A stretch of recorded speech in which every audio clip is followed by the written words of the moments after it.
Welcome, everyone. My name is Karin Maday, and I'm the Chief Customer Success Officer at Jade Global. And I'll be your host today for our fireside chat. Jade Global is a 22-year-old IT services organization headquartered in San Jose, California, with multiple offices across North America and 4 delivery centers in 3 major cities in India. Our services include advisory, implementation, and post-go-live support, covering all back-office operations for enterprise organizations.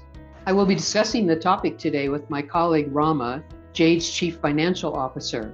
Rama is a seasoned finance and strategy executive with over 20 years of cross-industry leadership, driving financial performance, strategic growth, and operational excellence. He brings deep expertise in processing controls, FP&A, corporate development, post-merger integration, risk management, and performance optimization. Welcome, Rama. Thank you, Karin, and thanks for the wonderful introduction. And yes, one point that I was very specifically interested in is what you said about the structured acquisition activity that is expected in 2026. In fact, that is what I see, that is what I read in the market. The last few years post-COVID have been up and down. Companies were moving in multiple directions, but a structured discipline is anticipated in the market in 2026. And yes, there seems to be a lot of activity that's going to happen in the year. Definitely. How would you define the role of M&A in Jade's overall growth strategy, versus organic growth, especially in a people and project IT-driven organization?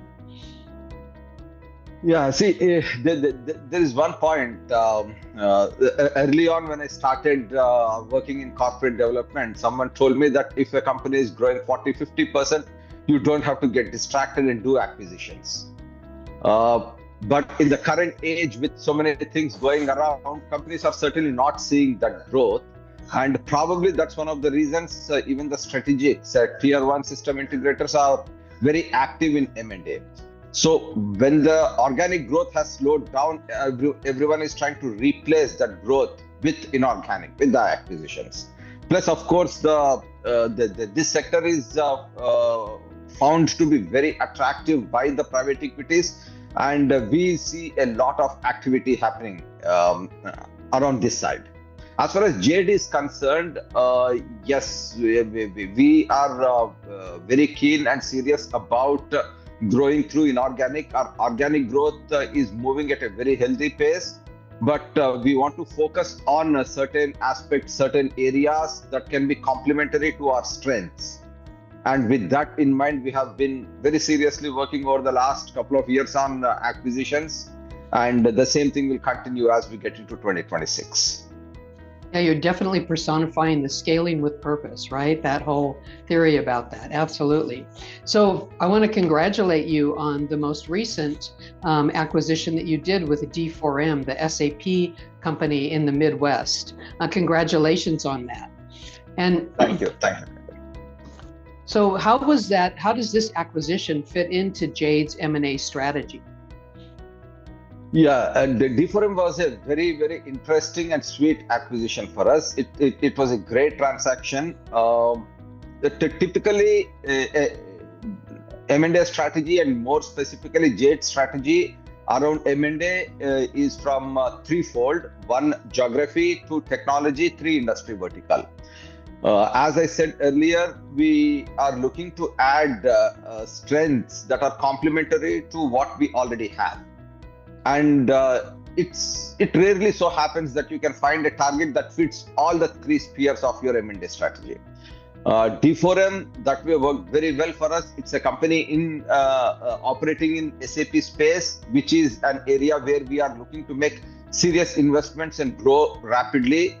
And then D4M largely services manufacturing customers. So again, that's an industry vertical where we are looking to expand very rapidly. And even from a geography standpoint, Jade is very strong on the West Coast, Bay Area, and in the East Coast, but our presence in the Midwest is minimal. So technology, SAP, industry vertical, manufacturing, and geography Midwest. So it worked very well for us. And we are really looking forward to work with the D4M leadership team and make this transaction a huge success. Hopefully make 1 + 1 much bigger than 2. And with the SAP's journey and the transition to HANA that SAP is pushing for, we believe there is no dearth of opportunities that we can tap into. Excellent. That brings to mind, though, you must have gone through the build versus buy decision making when you looked at this acquisition. How do you decide build versus buy? Yeah, that's a classic dilemma everyone goes through. It's very tempting to go in the direction of build, and say at Jade, the leadership team is not averse to building. We have built many capabilities over the last several years. Jade started very small. It's a bootstrapped company. We started as an Oracle shop. Over the years, we built many other strengths, capabilities, and offerings under our belt. But the key point here is build always takes time. Even though you do not end up spending all of your money in one go, like how it happens with buy, but build takes time. If you have the luxury of time, possibly build is the best way. But again, there is always an element of risk, right? Because everything that you build, there is no guarantee that it will be successful. So buy makes sure that many of these aspects are taken care well. It addresses the problems associated with the risk. But of course, you got to make sure, you got to be certain that both sides, the objectives of the both sides, the seller and the buyer, are aligned very well. Till the time that is taken care, then build is something that is going to certainly help you. Got it. Well, you and I both know that our industry, the IT services industry, is all about people, right? So when you make an acquisition like this, you're acquiring people. What do you do to keep the leadership and the teams that are coming over that are so valuable to the purchase that you're making?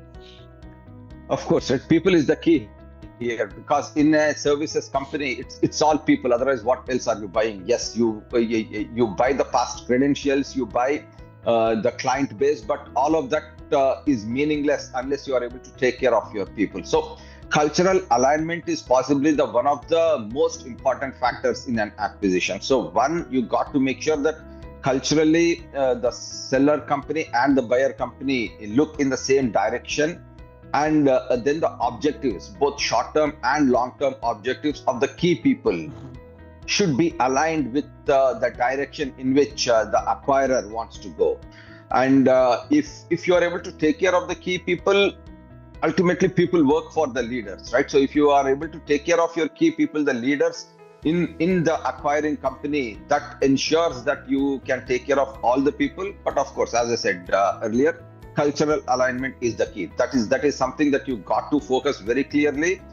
During the initial days of dating itself, you got to make sure that the alignment is in sync before you start moving further. Yeah, I can understand how that cultural alignment would be key to this type of thing. Absolutely. So my last question for you today is, what is the future of Jade's M&A roadmap? Yes, so we have a lot of learnings from this acquisition. This is Jade's second acquisition in the last few years. As I said, Jade is very keen to invest and grow in areas that are complementary, and acquisitions are a very clear part of that strategy. This is one acquisition that we have done without any external support. We did not have a sell side, we did not have a banker from our side that was supporting. So we had a lot of learning. We did engage certain external firms in advisory capacity, but we did bulk of the work on our own, and we want to use all of these learnings as we get ahead from here. Our target is to acquire something bigger than what we have already done in 2025, and if everything aligns well, we would be talking after a few quarters about our second acquisition sitting here. Oh, very exciting. Wow, that's exciting.